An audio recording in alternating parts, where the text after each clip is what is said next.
Hello all, and good morning. This is the second day of Rosh Hashanah, as you all know, and I have been tasked with today's Dvar, and I hope that it opens your mind to a new way of thinking. I will start not from the familiar story of Abraham and his son Isaac, but rather the story of creation. According to Pirkei Avot, chapter 5, Mishnah 6, on the eve of the very first Sabbath of creation, at twilight, there were some final items God created. One of those items was a ram that would later on be sacrificed in Isaac's stead. After the ram was made, I believe that God set it in a place where all bad things to come would not do it harm. There it resided until it was time to go and save Isaac. At that point, it woke up and set out on its journey to Moriah, where it would meet Abraham and his son. I like to imagine what experiences that ram might have encountered on its quest. Did the ram run into people and beasts alike who tried to stop it, tried to do it harm, maybe eat it? What we do know is that the ram came to a thicket of thorns that blocked its path, where there it waited to be noticed. And this is where our story of Abraham and Isaac begin. Genesis chapter 22. God asked Abraham to take his favorite son Isaac to the land of Moriah and offer him up as a burnt offering on one of the mountains God had chosen. Abraham and Isaac and some of their servants collected wood and set off on a 3-day journey. As soon as they arrived at the base of the mountain, Abraham told the servants that he and Isaac would go on foot, alone, to the top of the mountain. And then they collected all their stuff and proceeded on foot. A bit further on, Isaac noticed that they were missing something. They were missing the sacrifice. Once he pointed out to Abraham what they were missing, Abraham said, and I quote from the text, "God would choose a lamb for himself, my son, for the burnt offering." At this point, Isaac seemed to understand that he was the sacrifice, and the two continued together, both knowing what lay ahead. Once the pair of them made it to the top of the mountain, Abraham constructed an altar, and with Isaac's approval, bound him. He then picked up the knife and readied to slay his son. It was at this point the angel of Hashem intervened. He said to Abraham, "Do not raise your hand against the boy or do anything to him, for now I know you fear God, since you have not withheld your son, your favored one, from me." Then Abraham looked up, and he finally saw the ram that had been waiting for him in the thicket. So he took up the ram and offered it as a burnt offering instead of his son.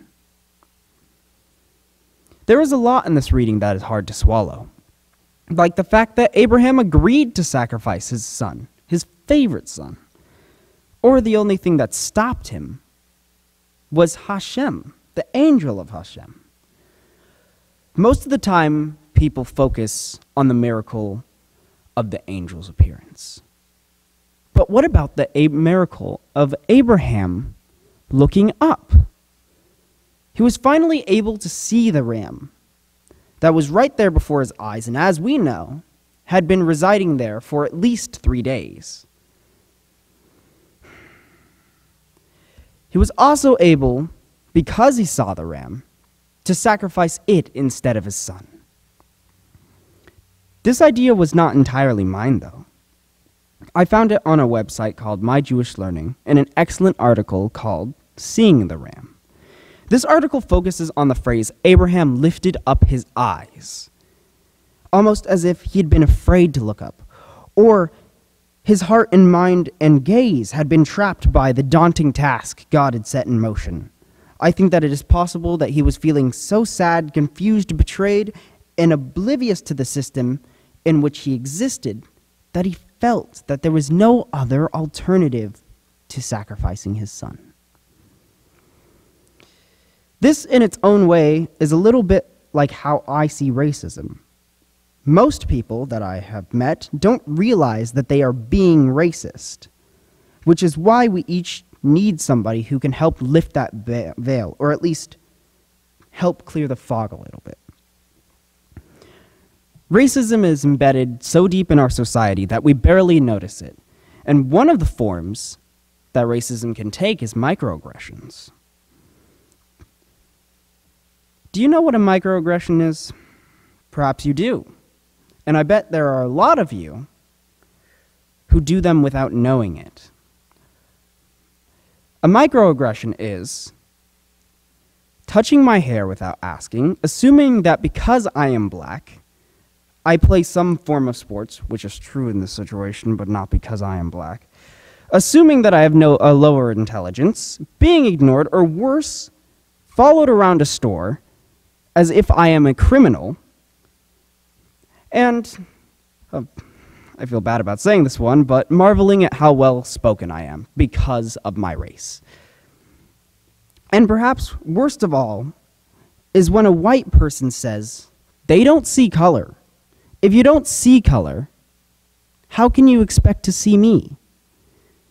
Being black is a part of my identity. It is a part of who I am. It is a part of me. It is how I define myself. Microaggressions are wrong, but you must know what they are before you can stop them.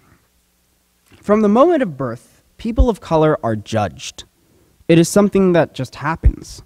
I'm going to say it again for those people in the back. We live in a society today that was founded on racism, and racism is so embedded in our culture that it is almost invisible to the people who don't experience it. I've had people look at me and say that I would never accomplish anything. I've had people assume that because I am black, my home isn't safe. I've had people and systems that I thought I could trust in turn on me because I had a different skin color than the person who I sat behind. Abraham was the father of our people, an amazing and powerful person, and he almost killed his son. But he didn't, because in the moment when he needed to most, he looked up. As a black person, I sometimes feel like I, myself, am the one bound to the altar. Like people of color will always be at risk, and sometimes sacrificed, because most people don't question what they have been asked to do. They're too narrow-minded or focused on themselves to see what's in front of them. The reason I focused on this miracle of Abraham looking up is because I am hopeful a similar unveiling is happening today.